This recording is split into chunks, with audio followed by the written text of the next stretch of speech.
Kevin Phillips. I own Arkansas Motorsports. We're starting a new YouTube channel here, trying to build the business up. It's taken off pretty well so far. So anyways, first video we're going to do, we got a 2001 Honda TRX450 ES. And customer doesn't want to spend the money to diagnose this machine. They're one of the harder Honda ES systems to diagnose.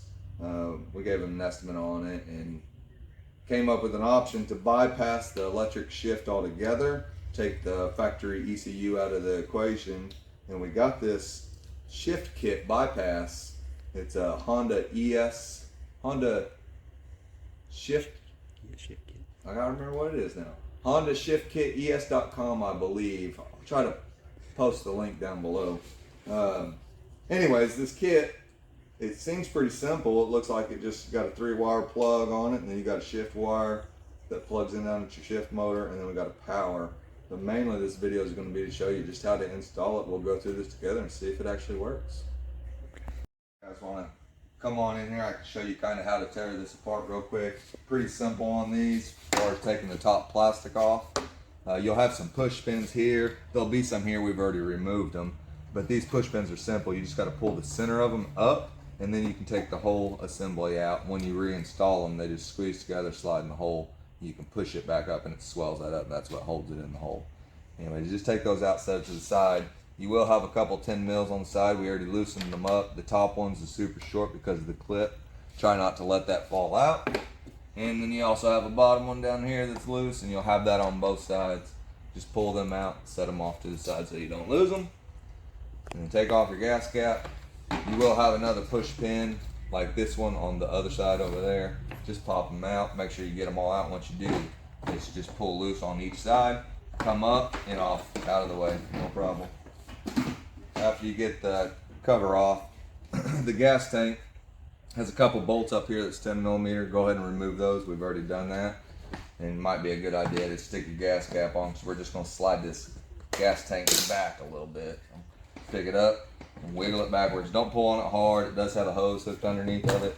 But what we're looking to do is just gain access right in here. It'll have this little rubber flap on it. Just pull it back, and that gives you access to your 3-prong plug. I'll kind of give you a little tip and trick on some of these clips. Most of them work the same way. They'll have a little piece inside that you got to lift up. But what you run into 9 times out of 10, they're always packed full of mud and dirt, and you can't get the clips, and people end up breaking them. So I always suggest getting you an air blower. Wear some safety glasses. Blow out inside this groove right here. Just get any dirt and stuff you can out of that contactor so it'll release. And then you can pick up on the tab, and you should be able to just grab the remainder of the pin. And yep, easy as pie. It unclipped, slide it right out. Easy as that. 3-pin disconnected. We're looking to follow this wire down to find this round plug that goes to your shift motor. The bottom of it, same way, there's going to be a tab that pulls up. We've already cleaned this one out. You just got to pull that tab back. Once you get this pulled back just a hair, then the bottom will slide out. You can run your other hand around if your arms are long enough and wiggle it out of there. They are a little tight, but they should come out with not too much issues. Just like that. This is the shift kit out of the package and everything. Simple as can be. Power lead, shift motor lead, and then your 3-prong. So we're going to go ahead and install this.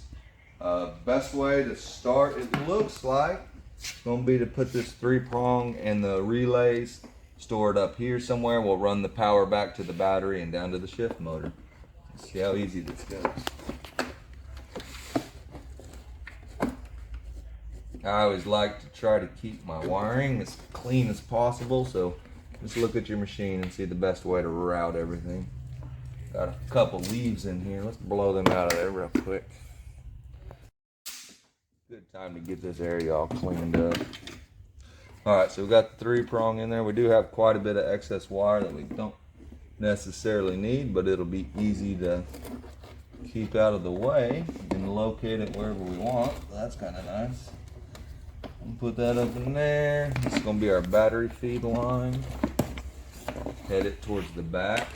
Always a good idea to try to run it through the existing clips instead of adding a ton of zip ties. Nothing wrong with zip ties, but no reason to waste the factory clamps either. Make sure it clamps and nothing's bound. That's good. This one we'll probably go ahead and pull these 10 mil bolts out and run it through there just to keep it clean. Ain't no reason not to unless you're just being lazy. Oh, this one loose. Sorry, I didn't pre-do this for you guys, but you can at least see what we're doing.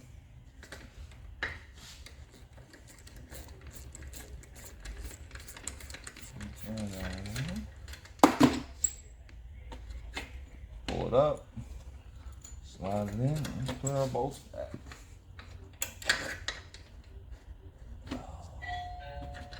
Well, looks like someone's here.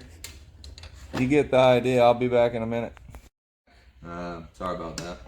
So we got the wire routed through this one. You can see there's another clip right here that we can go through if we need to. I'm going to do that. But I want to go underneath these wires that aren't through the clip. I'm gonna go around it. See if I can get a little bit of excess through.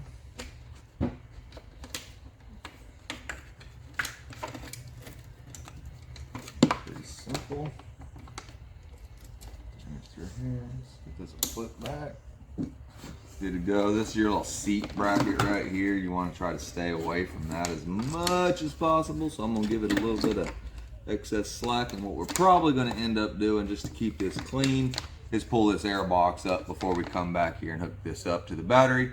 That'll be the last thing that we hook up though. So let's go ahead and hook up this shift kit motor down here. Other side of the wire, shift kit motor, round plug. You can route it down through there. You could route it right through here. Matter of fact, I think that's what we're going to do because it keeps it away from all your axles and any branches or anything that can catch. See if it'll fit without having to take anything loose. Yes, it will. No problems. That's nice. All right. And as you can see, this plug is the same as that plug down there. Don't know how well you can see it, but I want to disconnect that one from the frame so this will all be mounted. So let's do that. Let me get a little screwdriver here. Maybe you guys can see this little clip right here has got to push away. And you probably can't see it very well, but it's packed full of dirt, just like I was saying earlier, and it won't unclip unless you clean it out. Let's get an air blower and blow that sucker out of there. Show you how much easier these are to unclip when they're clean compared to being packed full of mud. Push that clip out of the way. Oh, bingo bango. Right off she comes. Now we'll take our new plug. We'll run it down. We have to align it with our pins. Make sure we don't bend any of those pins on the inside of the plug. Make sure we're hooking it up the right direction. Clips on this left side for me, so plug them in. Right there. Until they clip, it is attached. And then clip it back to the factory rail. And what we can do is we'll just take a zip tie or something and tie this one back up out of the way so it can't do nothing. And we'll get all of our excess wire back up here by the relays and get it all tied up and hooked up. We're going to go ahead and pull this air box up. I can show you how to pull a push pin out. It's never been pulled. This is just one of them body pin pullers from Harbor Freight. They actually work really well because they're plastic. The straight one's better, but I don't know where I set mine right now. Let's stick them in here, and they'll have a little mud in them. They may be tight. Pull it up and go underneath the whole base and pull it up as well. And you don't break them. Set it to the side. This air box we probably can just lift, but I don't want to break this tab, so I'm going to go ahead and remove it out of there too.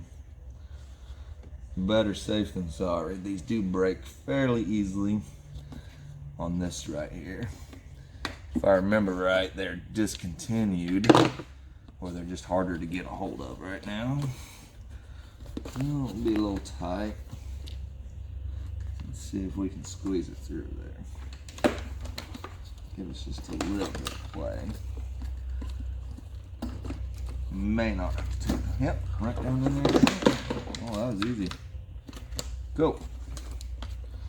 All right. Let's go ahead and put our push pins back in. Oh. Drop those sides, just make sure you line the tab up before you put it in the hole.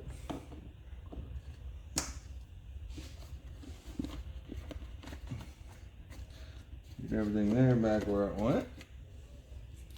We'll go ahead and take these wires. I got a couple zip ties here. We're gonna take the excess. First thing I'm probably gonna do is take my relay assembly and get it up here out of the way and get it zip tied up first. Let's see here.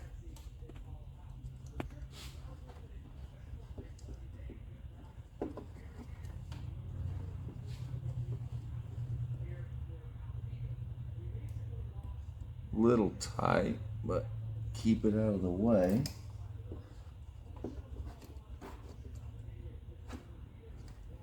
Make sure it's secured. Some cutters, cut off your excess zip tie.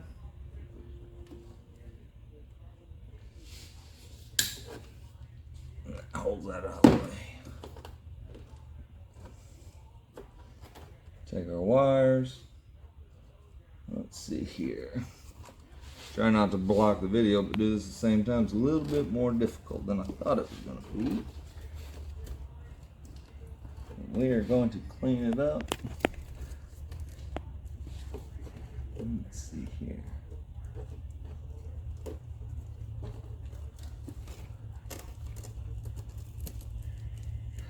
That should work. I'm just going to go through this whole bundle. I know who works on this machine, so we'll know what's there.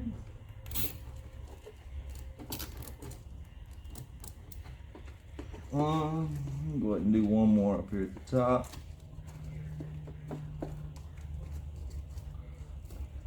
You won't have to get every single wire in there. Sure, I'm blocking the video like crazy, but you'll be able to see the end results here in just a second.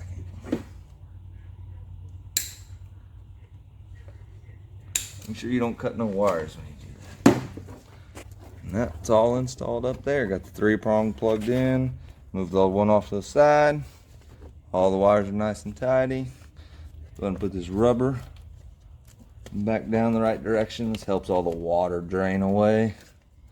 Keeps it away from your motor. And that'll be it for up there. Battery on this, you got your positive lead, be red. Negative is black. We've already loosened up the battery. Before you hook it up, it's always a good idea. Just go ahead and pull the fuse out. It did come with the fuse already installed. So I'll move the cap and the fuse off out of the way. Always really want to start with the positive side if you can. See, this is an aftermarket battery for this, but should go in there no problems. Flip that around. Oh.